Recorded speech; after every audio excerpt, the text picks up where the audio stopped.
नरेश मीणा की बेबाकी का नया अध्याय। जेल से बाहर आते ही क्या है उनकी बड़ी योजना। जी हाँ, नरेश मीणा एक बार फिर बड़े लंबे समय के बाद जेल के बाहर नजर आ रहे हैं। जमानत नरेश मीणा को अभी कुछ दिनों पहले मिली और कल नरेश मीणा जेल से बाहर आ गए और ये उनकी साधारण रिहाई नहीं मानी जा रही है, उनकी बेबाकी का एक नया अध्याय माना जा रहा है। क्योंकि देखिए, नरेश मीणा पहले 8 महीने समराफ्ता कांड के चलते जेल में बिताकर आए, जहां उन्होंने एसडीएम को थप्पड़ मारा और वो 8 महीने के लिए जेल में पहुंच गए। जिसके बाद उन्होंने जेल से बाहर आते ही जन क्रांति यात्रा निकाली और झालावाड़ कांड में घायल बच्चों को न्याय दिलाने वो वहां पहुंच गए और हॉस्पिटल के बाहर धरना देने लगे, जहां से उन्हें दोबारा उठा लिया गया। और अब उस गिरफ्तारी के बाद वो 1 महीने और 10 दिन के समय के बाद नरेश मीणा जेल से बाहर आए, जिसके बाद सबकी निगाह घुमा फिराकर नरेश मीणा पर टिकी कि अब आगे नरेश मीणा क्या करने वाले हैं, आगे नरेश मीणा का अगला राजनीतिक कदम कौन सा होगा और कौन सा विरोध प्रदर्शन में, कौन सी एक नई जन क्रांति यात्रा में, रैली में नरेश मीणा नजर आएंगे। जेल से बाहर आते ही नरेश मीणा पूरे फुल फॉर्म में और पूरे जोश के साथ नजर आ रहे हैं। जेल से बाहर आते ही नरेश मीणा ने कहा कि मुझे जेल में जाते वक्त और जेल में रहकर एक बात बखूबी समझ आ गई कि हड़ौती जैसा जो इलाका है, झालावाड़ के आसपास की जो गांव है, जो क्षेत्र है हड़ौती जैसे, इन सब में मेरे जैसे नेता की या मेरी शायद सबसे ज्यादा जरूरत है। क्योंकि यहाँ सारे बड़े बड़े नेता तो बस अपनी कुर्सी की रेस में लगे हुए हैं, सब तो पैसों की धांधली में, पैसों से चल रहा है। जो भी राजनीति, जो भी चीजें इन क्षेत्रों में चल रही है, सब पैसों से चल रही है। और इस क्षेत्र में जितने भी गरीब लोग हैं, जितने भी गरीब परिवार हैं और खासकर जो पिछड़े वर्ग के लोग हैं, उनकी सुनवाई करने वाला कोई नहीं है। और वो लोग खुद भी अपने आप में बड़े डरे सहमे हैं। उन्होंने एक और चीज कही, तब मैं झालावाड़ में वहां जाकर हॉस्पिटल के बाहर बैठा तो मैंने एक चीज नोटिस की कि वो जितने भी पीड़ित परिवार थे, जितने भी पीड़ित परिजन थे, वो सब इतने डरे और सहमे हुए थे कि वो सिस्टम के खिलाफ बोल भी नहीं सकते।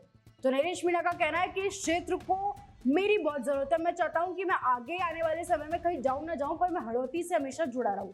क्योंकि वो जो क्षेत्र है, पिपलौदी गांव वाला जो क्षेत्र है, हड़ौती, वो जो सारा पूरा इलाका है, वहाँ के लोग बड़े डरे से में, ऐसा नरेश मीणा को लगता है। ऐसा उन्हें जेल में अंदर पहुंच कर भी लगा, ये नरेश मीणा ने ऑब्जर्व किया, ऐसा उनका कहना है। आगे उन्होंने कहा ये बेबाकी अब सिर्फ गरीबों के लिए नहीं है। नरेश मीणा ने आगे चेतावनी भी दी। उन्होंने कहा कि जिस दिन मुझे पता चल जाएगा कि मुझे जेल भेजने के पीछे किस नेता का हाथ था, मैं उनसे गिन गिन कर हिसाब चुकता करूंगा। 1 महीने 10 दिन जो मैं जेल में जिस नेता की वजह से बिताकर आया हूं, मैं उससे गिन गिन कर एक दिन हिसाब जरूर पूरा करूंगा। ये जिसकी भी साजिश थी, मैं उससे बदला जरूर पूरा करूंगा। अब सवाल यहाँ पर सबसे बड़ा ये है कि ये नेता कौन हो सकता है नरेश मीणा को जेल में भेजने वाला। क्योंकि देखिए, 1 महीने 10 दिन नरेश मीणा रहकर आए तो उन्होंने एक बात तो साफ कर दी, उनको ये चीज अंदर रहकर भी एहसास हो गई कि उन्होंने ऐसा कुछ बड़ा कोई जुर्म किया नहीं था, ना उन्होंने किसी की जान ले ली थी, कोई मर्डर जैसा तो केस था नहीं कि उनको 1 महीने 10 दिन जेल में रखा गया। तो उन्हें जेल में रहकर एक चीज की बहुत अच्छे से उनको एहसास हो गया कि उनको जेल में रखने में किसी ना किसी नेता का हाथ था, किसी राजनीतिक साजिश के तौर पर ही वो जेल में थे। जैसा कि उनके पिताजी भी और उनके समर्थक भी बाहर कह रहे थे कि सब कुछ राजनीतिक साजिश है। तो नरेश मीणा को भी इस बात का बखूबी अंदाजा है कि वो जेल में जो जा रहे हैं बार बार, वो राजनीतिक साजिशों के चलते जा रहे हैं। अब इसमें हाथ किसका हो सकता है? अगर सूत्रों की माने, खबरों की माने और जो खासकर राजनीतिक जानकारों की माने, तो इसमें या तो प्रमोद जैन भाया का हाथ हो सकता है, क्योंकि प्रमोद जैन भाया भी उसी क्षेत्र से आता है और उसी क्षेत्र में नरेश मीणा लगातार प्रमोद जैन भाया पर हमला बोलते नजर आए हैं कि उन्होंने ये भ्रष्टाचार की, उनके भ्रष्टाचारों के खुलासे करते हुए नरेश मीणा कई बार नजर आए हैं। वहीं झालावाड़ में जब वो नरेश मीणा पहुंचे तो उन्होंने वहां पर वसुंधरा राज्य को लेकर भी बयान दिया था। तो कहा जा रहा है हो सकता है वसुंधरा राज्य का इसमें हाथ हो। ओम बिरला को भी लेकर बड़े हमलावर नरेश मीणा रहे, तो नरेश मीणा का भी इसमें, नरेश मीणा को जेल में भेजने के लिए ओम बिरला का भी हाथ हो सकता है। तो ये 3 नाम जो है वो लगातार सामने आ रहे हैं और शायद नरेश मीणा जानते भी हो कि इन तीनों में से कौन है, हो सकता है उन्होंने नाम ना बताया हो।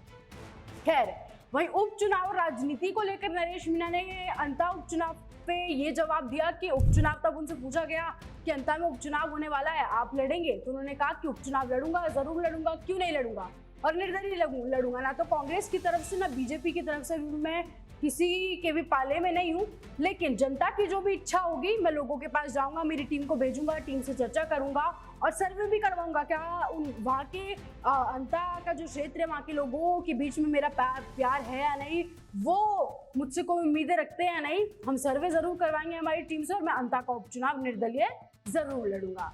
तो नरेश मीणा जेल से बाहर आते पूरे फुल फॉर्म में है।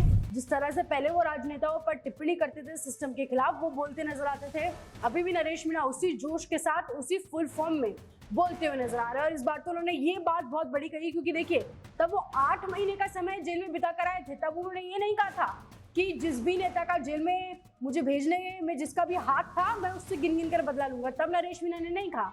लेकिन 1 महीने 10 दिन का जो समय नरेश मीणा बिता कर आए, उसके बाद नरेश मीणा कह रहे हैं कि जिस भी नेता ने मुझे जेल में भेजा मैं उससे गिन गिन कर बदला लूंगा।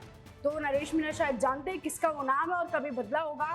खैर, क्या कुछ आप राय रखते हैं इस पर हमें कमेंट सेक्शन में जरूर बताओ। ऐसे जुड़े राजस्थान के साथ।